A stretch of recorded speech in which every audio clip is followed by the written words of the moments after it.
ko. d'accord léegi ñu ñëw ci premier ministre ba tey coow li bari na. gis nañu sa benn collègue député Cheikh Thioro Mbacké kàddu yi mu ci teg ak vidéo bi mu ci dugal parce que lire nga ko ba nga ko gisee ban réaction nga ci def. gis nga bi may lire postu Cheikh Thioro Mbacké boobu mu ngi fekk may génne ci course bi net di yéeg ci tali course bi ci ziar bi ma jël sama téléphone woo ko. waaw mu décoration ni mais honorable dem ba tey yéen a ñuy sànni ay bomb est-ce que yaa ngi comprendre. ma ni ko sa poste bi laa liir ni naa la woo parce que gis nga lii moo ñu mel nii rek ñooy defaral Ousmane Sonko. Cheikh Thioro Mbacké ku ne xam na ko ci fulla ak fayda ku ne xam na ko ci ni moom yaa ngi dégg. waaw maanaam ñu nag ñoom a yam. ñàkk caaxaan.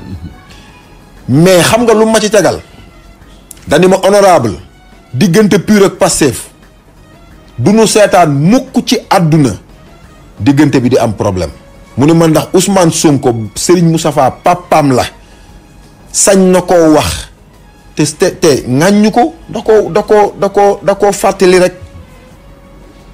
Serigne Moustapha boo déggee li mu wax ci Jomaay ni Jomaay ku baax la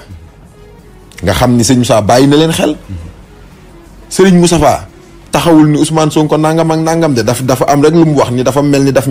ñoo fàtte. dafa mel ni da koo bëgg a protéger ak yenn yi nga xam ne moo ne ci nguur ñàkkul na Serigne bi am na lu mu sentir wala lu mu gis lu muy effacer le premier ministre. gis nga Serigne Moustapha su sañoon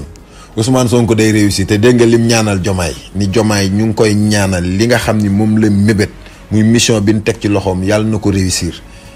Serigne Moustapha mënul nekk ci Yewwi Askan Wi xeex. taxawu Ousmane Sonko nu ko kenn taxawulee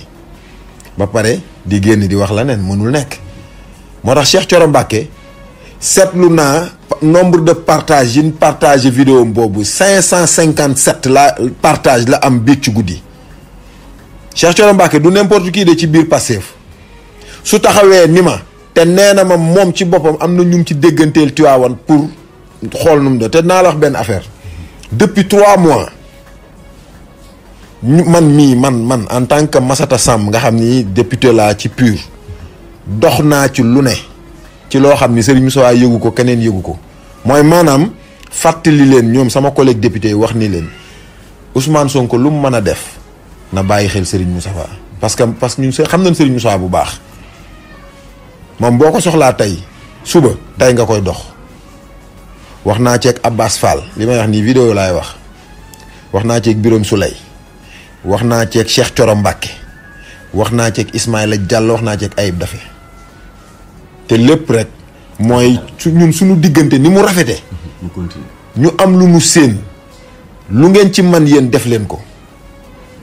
parce que Moussa la ko waroon lépp def na ko moo tax Ousmane Sonko man dama koy wax ni ko bu mu déglu ma Samba bu mu déglu ma Demba gis nga nit sa nit dëgg fi nga koy jàppee mooy ci bi nga nekkee ci ay tolof-tolof ak ay xat-xat ci ngay xamee ñan ñooy say nit te foog loolu naa baat sax la boo xam bu olof wax te bi mu nekkee ci xat-xat yi sëñ Moussa jàppale na ko ci sur tous les plans kon donc gis nga tiktokeur yeeg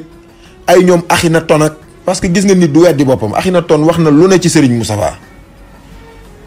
ci lu rafet ci engagement am ci xam politique am ci bëgg réewam ci jàppale gu mu ne ci biir Yewwi Askan di ko def waaw léegi soo ñëwee tey sëñ Moussa wax lii ngay génn di wax leen yéen da ngeen yàqal Ousmane Sonko